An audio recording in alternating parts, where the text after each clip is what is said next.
Kejutan di tanah airku, 3 hari yang mengubah Eropa. Tuan-tuan dan puan-puan sekalian, kini seluruh Eropa sedang gempar.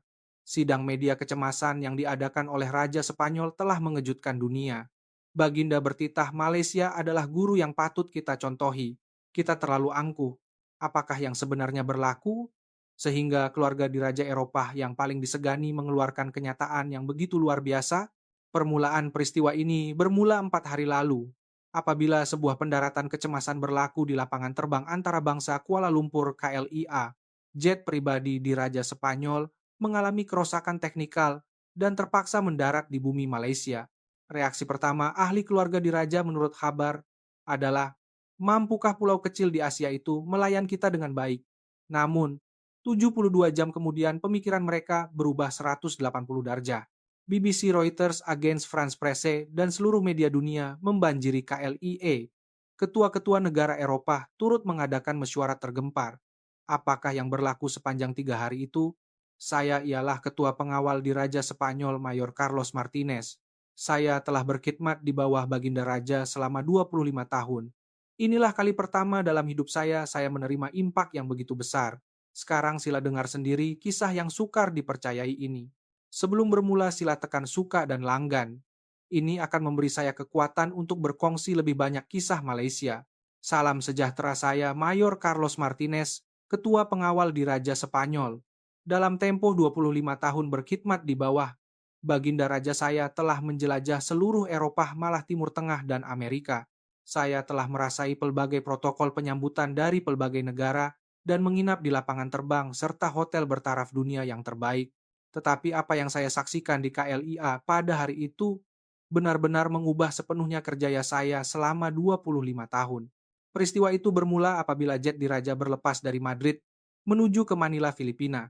Ini adalah lawatan rasmi yang melibatkan Baginda Raja Baginda Permaisuri dan 6 penasihat diraja. Semua jadwal telah diatur untuk santapan negara bersama Presiden Filipina. Ketika melintasi Laut China Selatan, mendekati semenanjung Malaysia, tiba-tiba pesawat mula bergegar dengan kuat. Kapten pesawat melaporkan keadaan kecemasan masalah serius pada sistem hidraulik yang memerlukan pendaratan segera di lapangan terbang terdekat. Lapangan terbang terdekat ialah KLIA, kira-kira 40 menit penerbangan. Untuk meneruskan ke Manila, memerlukan lebih sejam, manakala berpatah balik ke Hong Kong adalah lebih jauh. Mengambil kira keadaan pesawat KLIA adalah satu-satunya pilihan. Apabila keadaan itu dilaporkan kepada Baginda Raja, wajah Baginda keruh. Seorang penasihat diraja malah menunjukkan riak wajah tidak senang. Inilah tanggapan mereka terhadap Malaysia, sebuah negara Asia yang dikenali dengan minyak sawit atau makanan jalanan, bukan tempat yang layak dilawati oleh keluarga diraja Eropa.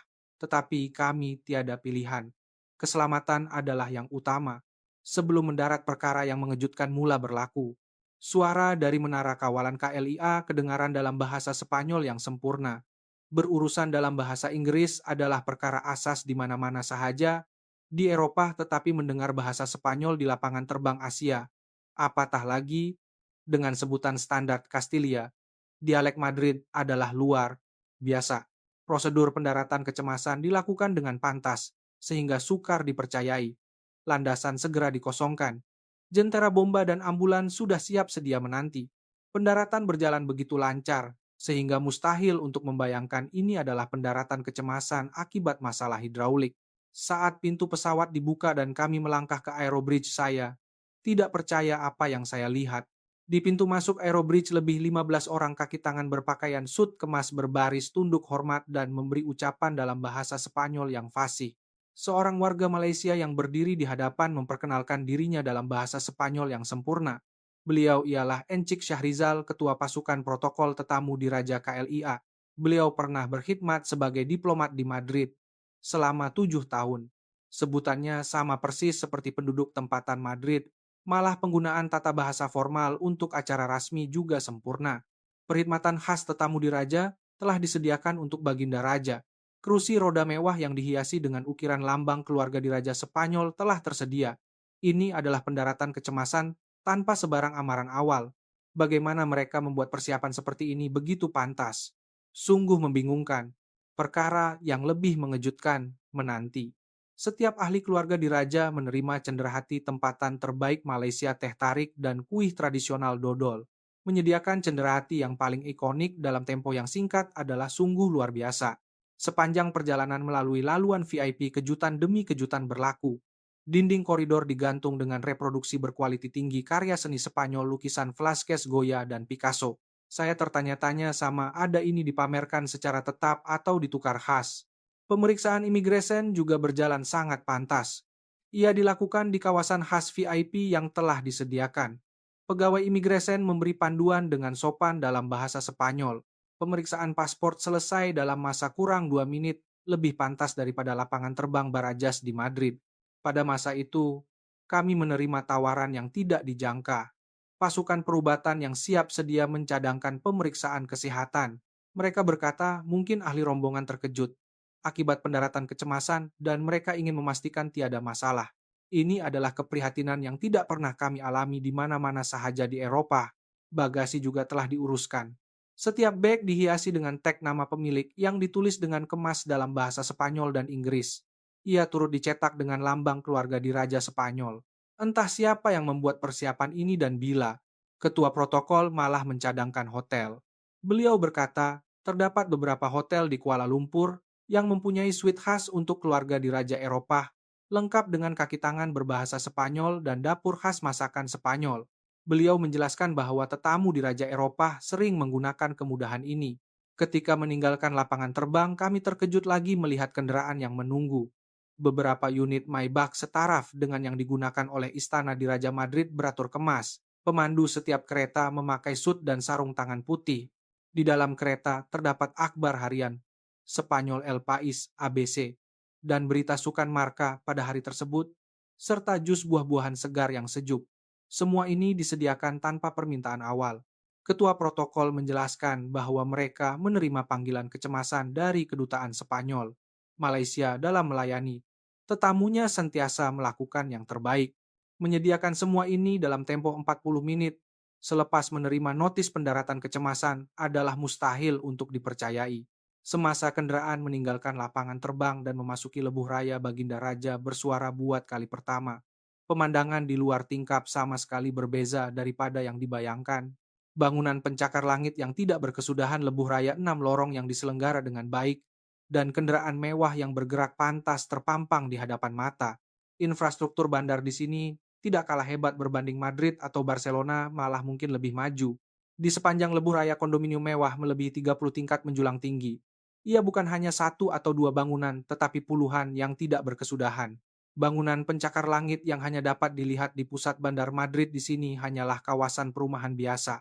Semua orang terdiam apabila melintasi pusat bandar raya Kuala Lumpur KL. Pemandangan malam KL yang menjulang tinggi di kawasan segitiga emas sangat menakjubkan. Lampu di kedua-dua belah jalan membentang, tidak berkesudahan. Jalan raya diterangi oleh lampu berwarna-warni. Terdapat sekurang-kurangnya 5 atau 6 jalan yang kelihatan dalam pandangan. Seorang penasihat di Raja bergumam, bagaimana sebuah negara pulau yang tidak mempunyai sumber boleh membangunkan bandar seperti ini? Saya juga mempunyai persoalan yang sama. Spanyol ialah kuasa besar yang disegani di Eropa yang pernah menguasai dunia. Namun negara Asia kecil yang kami pandang rendah ini kelihatan begini. Apabila memasuki kawasan KLCC, kejutan menjadi lebih besar. Kelompok bangunan pencakar langit berpusatkan menara berkembar Petronas KLCC mengingatkan saya kepada Manhattan, New York. Walaupun sudah melepasi jam 9 malam, jalanan terang benderang seperti siang. Kedai-kedai bercahaya terang dan orang ramai membanjiri jalanan. Lebih mengejutkan, wanita berjalan sendirian dengan bebas tanpa rasa takut atau cemas.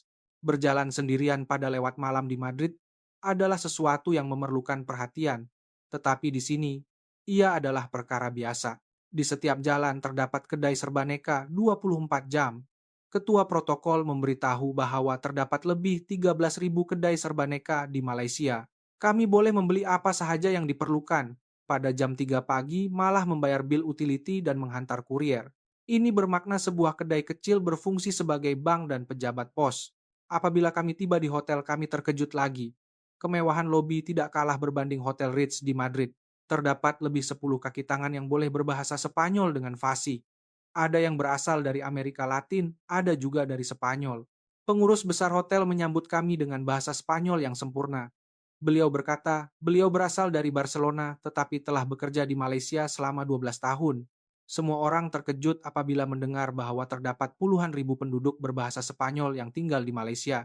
Ternyata terdapat pertukaran yang telah lama berlaku yang langsung tidak kami ketahui. Sepanjang perjalanan ke Royal Suite, kami terus mendengar fakta-fakta yang mengejutkan. Malaysia adalah ekonomi penting dunia.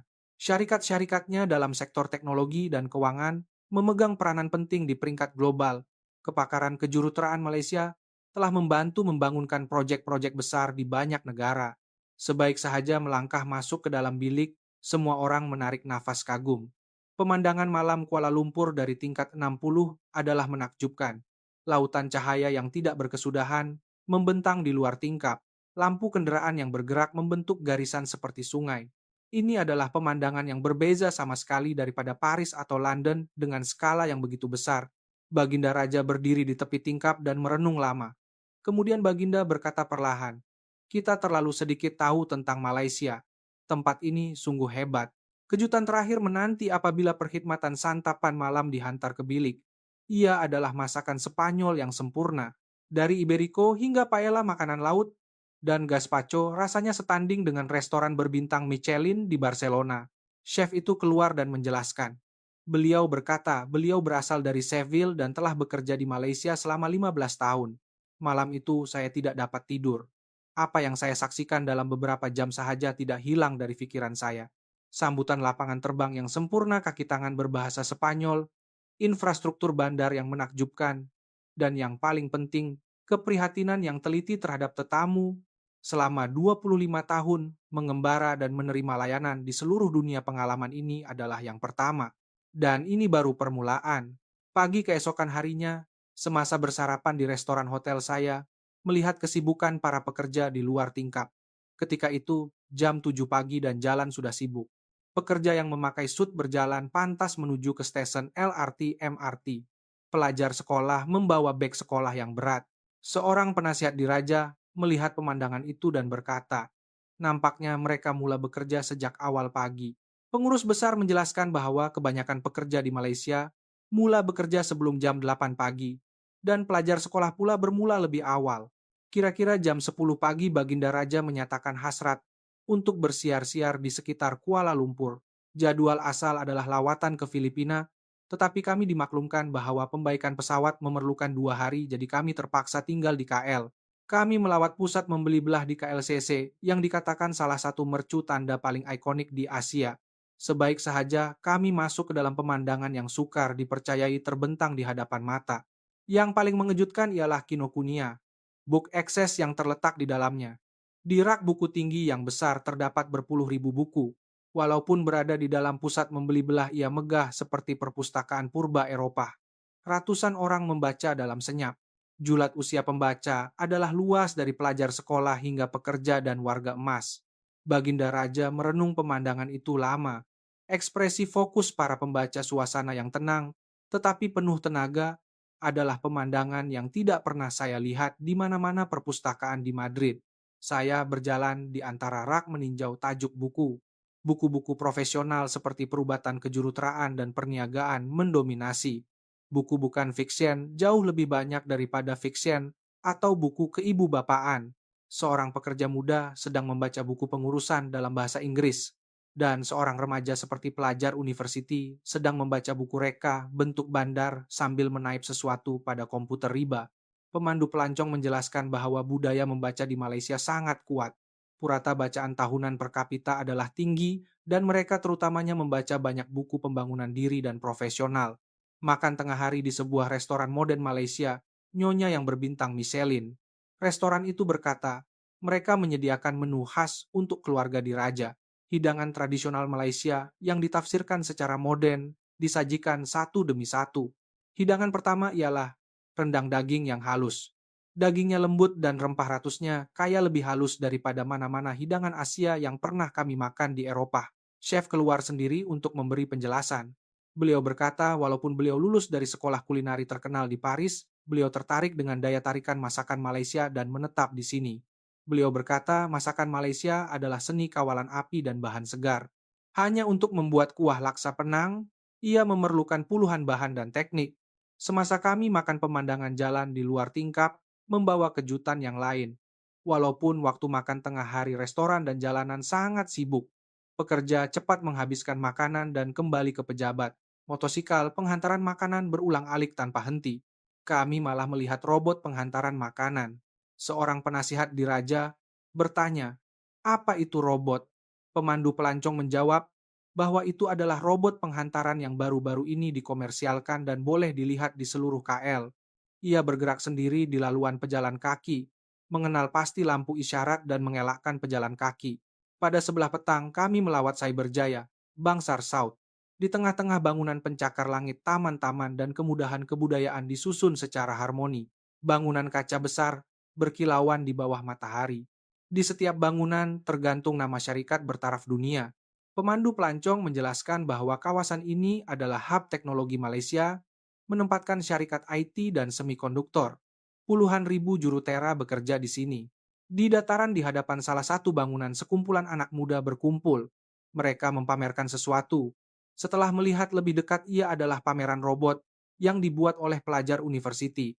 Robot sebesar tapak tangan bergerak sendiri, mengelakkan halangan, malah mengecam wajah dan memberi salam. Baginda Raja bertanya di mana pelajar-pelajar itu belajar. Mereka menjawab bahwa mereka belajar dan membuat sendiri dalam klub university. Walaupun meminta nasihat daripada profesor, sebahagian besar adalah pembelajaran sendiri melalui kursus dalam talian dan buku. Dalam perjalanan pulang ke hotel pada waktu petang, kami melalui kawasan KL Sentral.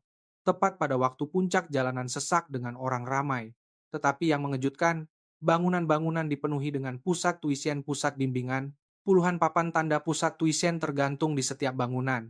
Pelajar berulang-alik tanpa henti. Pemandu pelancong menjelaskan bahwa semangat pendidikan di Malaysia adalah antara yang tertinggi di dunia. Ibu bapa sanggup melabur apa sahaja untuk pendidikan anak-anak mereka. Di hadapan sebuah pusat tuisian, saya melihat pelajar keluar. Sudah melepasi jam 10 malam.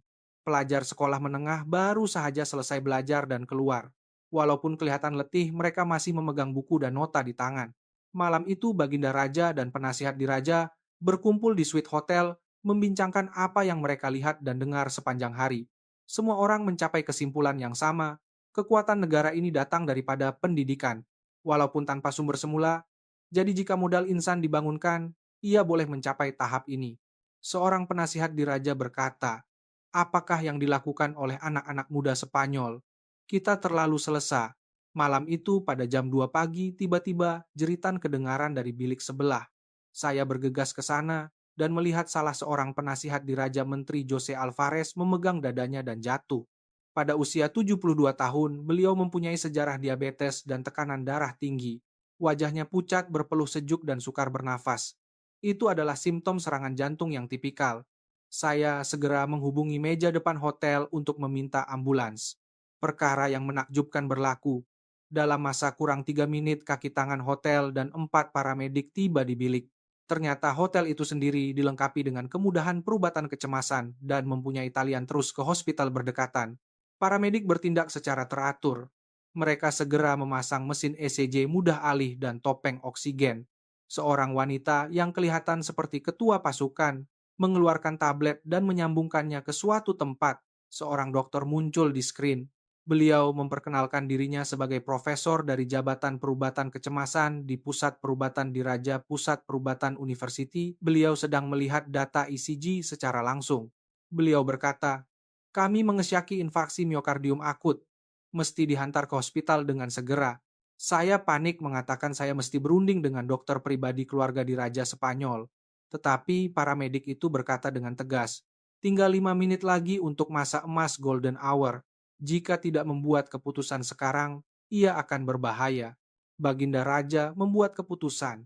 Baginda bertitah, "Percayalah kepada hospital Malaysia. Pasti apa yang disaksikan sepanjang hari semalam mempengaruhi pertimbangan Baginda." Paramedik meletakkan pesakit di atas pengusung dan memasang IV saluran intravena. Seluruh proses mengambil masa kurang dari 1 menit. Lift sudah menunggu. Di hadapan hotel, sebuah ambulans model terkini sudah sedia. Bahagian dalam ambulans itu seperti unit rawatan rapi kecil dilengkapi dengan pelbagai peralatan perubatan. Tanda-tanda vital pesakit dipaparkan pada monitor secara langsung. Peralatan itu kelihatan lebih canggih daripada ambulans hospital di Raja Madrid. Sebaik saja ambulans bergerak, perkara yang lebih menakjubkan berlaku. Semua lampu isyarat bertukar menjadi hijau. Walaupun sudah jam 2 pagi, masih ada kendaraan di jalan raya, tetapi semuanya memberi laluan. Dikatakan ini adalah sistem kawalan isyarat pintar. Apabila kendaraan kecemasan, lalu isyarat akan menyesuaikan secara otomatik rawatan berterusan di dalam kereta. Para medik berkomunikasi dengan hospital secara langsung melalui tablet, menerima arahan daripada dokter hospital, dan mereka segera melaksanakan. Tekanan darah dan nadi pesakit mula stabil secara beransur-ansur. Kami tiba di pintu masuk hospital dalam masa 5 menit. 8 kaki tangan perubatan sudah menunggu. Mereka menyambut pesakit dengan memanggil namanya dan berkata, "Semuanya sudah siap sedia, hantar ke bilik pembedahan dengan segera." Profesor kardiologi keluar sendiri. Beliau memperkenalkan dirinya dan berkata beliau pernah melanjutkan pelajaran di Hospital Johns Hopkins. Beliau berkata pasukannya telah dipanggil sebaik sahaja ambulans berlepas dan mereka telah pun mendapatkan rekod perubatan pesakit. Saya bertanya bagaimana beliau mendapat rekod perubatan Spanyol begitu cepat. Profesor itu menjawab bahwa ia diminta segera daripada Hospital Madrid melalui kedutaan Spanyol dan ia dihantar dalam masa 10 menit. Sistem pertukaran maklumat perubatan antara bangsa mereka sangat maju. Sebelum masuk ke bilik pembedahan, Profesor menjelaskan bahwa arteri koronari tersumbat menyebabkan bekalan darah ke jantung tidak mencukupi. Stent perlu dimasukkan untuk membuka saluran darah. Pembedahan dijangka mengambil masa 1,5 jam. Kami dibawa ke bilik menunggu. Yang mengejutkan, pembedahan disiarkan secara langsung di skrin di bilik menunggu. Dikatakan ini adalah prinsip ketelusan perubatan. Jika keluarga mengizinkan, mereka boleh menonton pembedahan secara langsung. Bilik pembedahan di skrin kelihatan seperti kapal angkasa. 6 paparan besar memenuhi dinding. Lengan robot yang digantung di siling bergerak dengan tepat. Juru rawat menjelaskan bahwa itu adalah robot bantuan AI. Ia boleh mengurangkan gegaran tangan dokter dan meningkatkan ketepatan. Dalam masa 15 menit, saluran darah yang tersumbat dibuka. Darah mula mengalir secara normal dan degupan jantung kembali stabil. Namun profesor itu melihat skrin dengan teliti dan berkata pembedahan tambahan diperlukan. Beliau berkata saluran darah lain juga 70% sempit. Jika tidak diuruskan sekarang, risiko berulang dalam tempo 6 bulan adalah tinggi. Pembedahan tambahan dilakukan dengan tepat dan selesai dalam masa 15 menit. Jumlah masa pembedahan ialah 1 jam 40 menit. Apabila pesakit keluar dari bilik pembedahan, sesuatu yang sukar dipercayai berlaku. Pesakit yang sedar sepenuhnya tersenyum. Profesor menjelaskan bahwa kerana pembedahan dilakukan dari pergelangan tangan, pemulihan adalah pantas. Beliau boleh berjalan dalam masa 6 jam. Di Spanyol, pembedahan seperti ini memerlukan sekurang-kurangnya 2 hari di hospital. Tetapi di sini beliau dikatakan boleh keluar dalam masa 2 hari. Kos pembedahan juga mengejutkan. Kira-kira Rm45.000 bersamaan kira-kira 10.000 US dollar di Madrid ini akan menelan belanja sekurang-kurangnya 200 milo US dollar. Di koridor dalam perjalanan ke Watt, satu lagi kejutan menanti. Robot berulang-alik di koridor menghantar ubat-ubatan dan peralatan perubatan. Di dinding skrin memaparkan status setiap pesakit secara langsung. Ini adalah sistem yang membolehkan juru rawat memantau semua pesakit dengan sekali pandang. Bilik rawatan rapi adalah lebih luas dan bersih daripada suite hotel. Satu dinding penuh dengan tingkap dari lantai ke siling. Pemandangan malam KL terpampang di hadapan mata. Walaupun terdapat pelbagai peralatan perubatan di tepi katil reka, bentuknya bergaya tidak kelihatan seperti di hospital. Yang paling mengejutkan, proyektor holografik muncul dari siling. Jantung pesakit timbul dalam bentuk 3D dan degupan jantung dipaparkan dengan jelas. Dikatakan AI memantau keadaan jantung 24 jam sehari, dan jika terdapat tanda-tanda abnormal, pasukan perubatan akan dimaklumkan dengan serta-merta. Seorang juru rawat pribadi ditugaskan. Yang mengejutkan, beliau boleh berbahasa Spanyol dengan fasih. Beliau memperkenalkan dirinya sebagai pelajar dari Amerika Latin yang belajar di Malaysia. Beliau bekerja di sini karena sistem perubatan Malaysia sangat cemerlang. Beliau mengeluarkan tablet dan menunjukkan rancangan penjagaan pesakit 24 jam. Plan itu memperincikan jadwal ubat, senaman pemulihan, dan diet untuk setiap masa. dan juga menjelaskan kesan ubat, kesan sampingan, dan kaedah senaman dengan animasi 3D. Beliau juga memberikan kami peranti kecil mengatakan ia adalah monitor ECG yang boleh dipakai. Dengan memakainya seperti jam tangan, ia memantau keadaan jantung 24 jam sehari. Data dihantar kepada pasukan perubatan secara langsung, malah boleh dihantar kepada dokter pribadi di Spanyol. Pagi keesokan harinya, konsul dimulakan.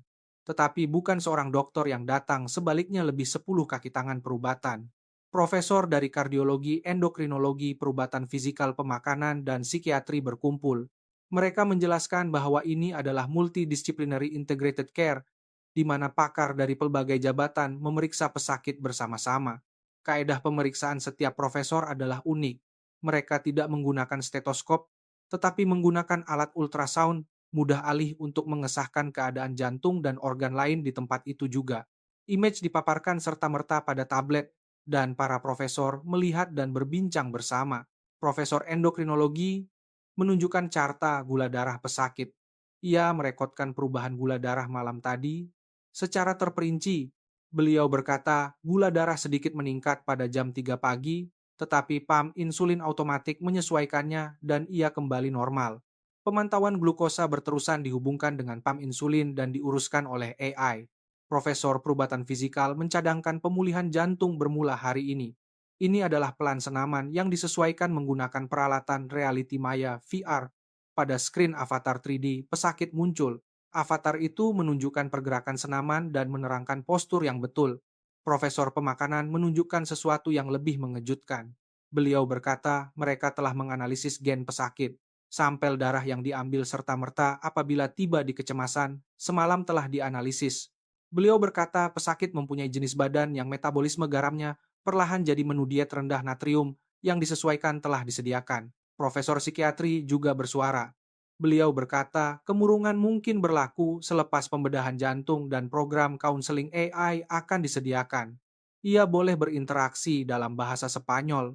Selepas konsul berakhir, saya bertanya kepada profesor kardiologi, sama ada semua pesakit menerima rawatan seperti ini. Profesor menjawab bahwa ini adalah rawatan standar hospital ini, dan ia sama untuk pesakit yang menggunakan insurans kesehatan nasional. Apabila makan tengah hari dihantar, saya terkejut lagi. Ia adalah masakan Spanyol paella, makanan laut dan ikan yang dimasak dengan cara rendah natrium. Rasanya sangat berkhasiat.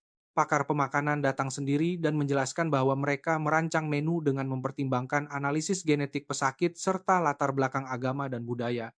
Pada sebelah petang, kami pergi ke bilik pemulihan. Di ruang seluas gimnasium terdapat pelbagai peralatan senaman. Semua peralatan disambungkan ke sistem pemantauan canggih. Semasa pesakit bersenam kadar, degupan jantung dan tekanan darah dipantau secara langsung. Yang mengejutkan seorang lelaki tua yang menjalani pembedahan jantung 3 hari, lalu sedang berjalan di atas treadmill. Parut pembedahan di dadanya masih jelas. Terapis pemulihan menjelaskan bahwa Malaysia menekankan pemulihan awal. Lebih cepat mereka bergerak, lebih cepat pemulihan. Kami juga memulakan program pemulihan VR yang direka untuk pesakit. Apabila memakai alat kepala pantai yang indah muncul di hadapan mata, bunyi ombak kedengaran dan rasa bayu yang sejuk dapat dirasakan. Saya mula berjalan perlahan dalam paparan itu. Walaupun saya hanya berjalan di tempat rasanya seperti berjalan di tepi pantai dalam dunia maya, terapis pemulihan melihat monitor dan menjelaskan bahwa kadar degupan jantung berada dalam julat yang sesuai dan intensiti senaman adalah tepat. AI secara otomatis menyesuaikan program mengikut keadaan pesakit. Pada waktu petang, hasil analisis genetik terperinci keluar. Kami berpindah ke bilik mesyuarat. Carta genetik memenuhi dinding. Dokter menjelaskan bahwa pesakit mempunyai mutasi gen tertentu. Risiko penyakit kardiovaskular adalah lebih tinggi daripada orang biasa, tetapi risiko itu boleh dikurangkan sebanyak 70% melalui program pencegahan. Kami juga menerima preskripsi obat yang disesuaikan. Dikatakan ia dirumus berdasarkan gabungan genetik pesakit. Beliau berkata, hanya dengan pemeriksaan berkala setiap 3 bulan pengulangan dapat dicegah. Malam itu, pesakit berkata di Watt, untuk menerima rawatan seperti ini di Madrid, saya perlu menunggu sekurang-kurangnya 6 bulan. Tetapi, di sini semuanya selesai dalam sehari. Pada hari ketiga, pesakit pulih sepenuhnya dan boleh keluar dari hospital. Dokter juga terkejut, mengatakan pemulihan lebih cepat daripada jangkaan. Pemeriksaan terakhir, sebelum keluar, semua nilai adalah normal. Fungsi jantung malah lebih baik daripada sebelum pembedahan. Apabila kami mengambil dokumen keluar, kami terkejut lagi. Kami menerima USB yang mengandungi keseluruhan proses dari pembedahan hingga pemulihan di hospital. Bukan sahaja video pembedahan, tetapi juga semua keputusan pemeriksaan dan kaedah pengurusan masa depan diatur secara terperinci. Ia juga disertakan dengan terjemahan bahasa Spanyol. Sebelum meninggalkan hospital, Baginda Raja pergi bertemu profesor kardiologi secara pribadi untuk menyatakan rasa terima kasih Baginda. Mereka berbual lama di pejabat profesor. Baginda Raja bertanya tentang sistem perubatan Malaysia dan bagaimana ia boleh dibangunkan sebegitu rupa. Profesor itu menjawab bahwa 30 tahun yang lalu Malaysia sentiasa mengejar, tetapi melalui pelaburan dalam pendidikan pembangunan teknologi dan pembaharuan sistem mereka telah mencapai tahap ini. Beliau berkata yang paling penting adalah falsafah berpusatkan pesakit. Baginda Raja berkata, perlahan Spanyol juga mesti belajar. Saya mau mengkaji sistem perubatan Malaysia. Kami memutuskan untuk bersiar-siar di Kuala Lumpur sekali lagi bersama pesakit yang sudah pulih. Dapat berjalan semula setelah sembuh adalah sesuatu yang patut disyukuri. Kami melawat Taman Tasik Perdana yang dicadangkan oleh hospital, laluan berbasikal di tepi Tasik, diselenggara dengan baik, dikatakan membentang puluhan kilometer, oleh karena ia adalah hujung minggu ramai keluarga keluar. Orang ramai berkelah menikmati masa santai. Orang berbasikal, orang berlari di tepi Tasik. Yang mengejutkan, walaupun sudah melepasi jam 10 malam, masih ramai orang. Wanita berjoging sendirian, pasangan muda berjalan-jalan.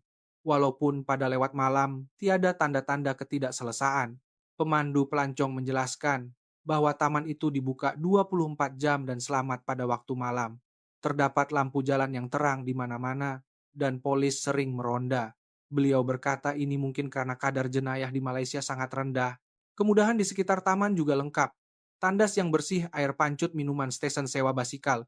Terdapat tanda-tanda perhatian teliti untuk kegunaan awam. Kami berdiri di atas jambatan melihat pemandangan malam KL. Lampu di kedua-dua belah membentang tidak berkesudahan. Garis langit yang dibentuk oleh bangunan pencakar langit lampu yang menghiasi jambatan dan cahaya kereta yang bergerak. Ini adalah bandar yang penuh dengan kehidupan. Baginda Raja berkata perlahan, saya dengar negara pulau ini tidak mempunyai sumber. Jadi bagaimana mereka membangunkan bandar seperti ini? Pemandu pelancong menjawab, manusia adalah sumbernya. Kami mencapai tahap ini melalui pelaburan dalam pendidikan dan pembangunan teknologi. Kami berpindah ke kawasan yang dikenali sebagai zon berbilang budaya. Jalanan masih sibuk. Restoran dari pelbagai negara bercahaya terang. Pelbagai kaum bergaul dengan bebas. Ketika melalui sebuah restoran Spanyol, kami secara kebetulan masuk. Pemiliknya berasal dari Andalusia dan telah tinggal di Malaysia selama lebih 10 tahun. Beliau berkata, Malaysia adalah tempat yang baik untuk didiami. Selamat dan orangnya mesra. Beliau berkata, walaupun pada mulanya asing, kini beliau telah menyesuaikan diri sepenuhnya. Rakyat Malaysia tidak mendiskriminasi orang asing. Anak-anaknya juga bersekolah di Malaysia dan membesar dengan baik. Semasa berjalan di jalanan saya juga melihat masjid negara. Fakta bahwa terdapat sebuah masjid di Malaysia itu sendiri adalah mengejutkan. Pemandu pelancong menjelaskan bahwa Malaysia menjamin kebebasan beragama dan pelbagai agama hidup bersama. Kami masuk ke sebuah kedai serbaneka. Walaupun sudah jam 11 malam, pelanggan sentiasa ada. Pelajar pekerja warga emas, pelbagai peringkat umur, ada yang membeli barang keperluan, ada yang membayar bil utility, ada yang menghantar kurier. Sebuah kedai kecil memainkan pelbagai peranan. Juruang yang membuat pembayaran ialah seorang pelajar university yang kelihatan berusia awal 20 komaan. Saya bertanya sama Ada Sukar bekerja pada lewat malam. Beliau menjawab bahwa beliau bekerja untuk membayar yuran pengajian. Beliau belajar pada siang hari dan bekerja pada waktu malam karena beliau perlu membayar yuran pengajian sendiri. Dalam perjalanan pulang ke hotel, Baginda Raja berkata, anak-anak muda negara ini membuka masa depan mereka sendiri. Baginda bertitah bahwa tanpa disuruh pun mereka akan belajar dan bekerja. Kembali ke bilik saya melihat keluar tingkap. Walaupun sudah melepasi jam 5 pagi, KL masih terjaga. Lampu bangunan kereta yang bergerak di jalanan, lampu kedai serbaneka yang terang. Ini adalah bandar yang tidak tidur 24 jam. Saya dan penasihat diraja mengadakan mesyuarat terakhir menyusun pengalaman 3 hari itu. Perkhidmatan lapangan terbang yang sempurna, sistem perubatan yang menakjubkan, jalanan yang selamat, dan orang yang bekerja keras. Semuanya meninggalkan kesan yang mendalam. Seorang penasihat berkata, "Kita terlalu sedikit tahu tentang Malaysia. Barulah sekarang kita tahu mengapa dunia memberi perhatian kepada Malaysia." Seorang lagi bersetuju, berkata, "Spanyol mempunyai banyak perkara untuk dipelajari." Baginda Raja menyatakan keazaman Baginda. Baginda bertitah bahwa selepas kembali ke Madrid esok, Baginda akan segera memulakan pembaharuan. Baginda bertitah untuk mengkaji sistem perubatan Malaysia, belajar cara pendidikan mereka, dan membina masyarakat yang selamat. Malam itu saya tidak dapat tidur lena. 3 hari yang lalu terlintas di pikiran seperti image bergerak. Ini adalah perjalanan yang tidak dijangka bermula dengan pendaratan kecemasan. Tetapi inilah masa yang membawa manfaat terbesar kepada kami. Pagi keesokan harinya adalah hari untuk kembali ke Madrid dengan jet pribadi yang telah siap dibaiki. Ketika meninggalkan hotel, kaki tangan beratur untuk mengucapkan selamat tinggal. Walaupun hanya 3 hari, keprihatinan mereka yang teliti sangat menyentuh hati. Di dalam kereta dalam perjalanan ke Kalia, Baginda Raja bertitah, "3 hari ini adalah masa paling berharga dalam hidup saya." Baginda bertitah bahwa pendaratan kecemasan yang malang itu sebenarnya adalah satu rahmat. Apabila tiba di lapangan terbang, pasukan protokol muncul lagi. Pasukan yang sama yang menyambut kami 3 hari lalu. Ketua protokol memberi salam selamat jalan Silalawati Malaysia lagi.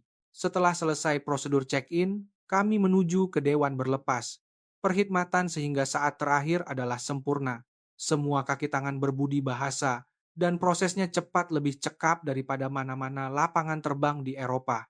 Sebelum menaiki pesawat, Baginda Raja berpaling seketika. Di seberang bangunan lapangan terbang, garis langit Kuala Lumpur kelihatan samar-samar. Baginda menundukkan kepala dengan senyap membongkok sebagai tanda terima kasih. Jet pribadi berlepas. Di luar tingkap bumi Malaysia semakin jauh. KLIA, bangunan pencakar langit Sungai Klang, dan bandar yang membentang tidak berkesudahan.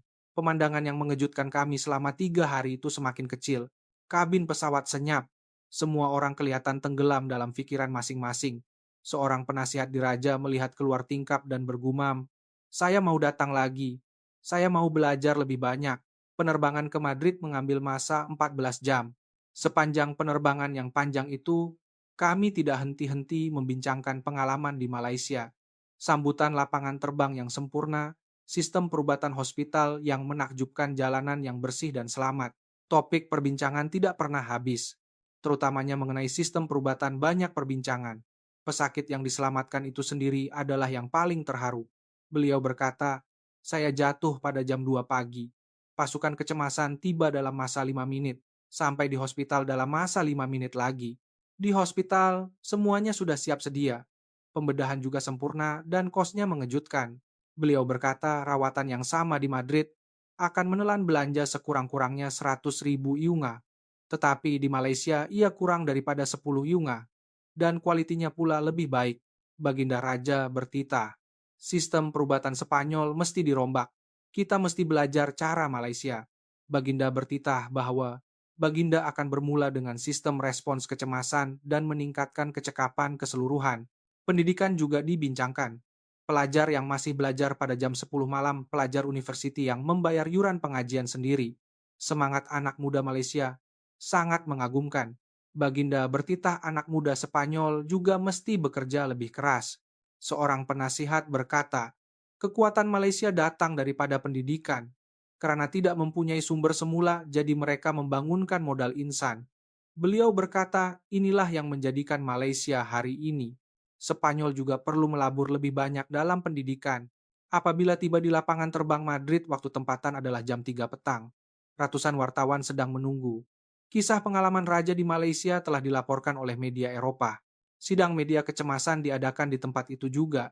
Baginda Raja sendiri menyatakan bahwa Baginda memperoleh pengalaman berharga di Malaysia dan belajar banyak perkara.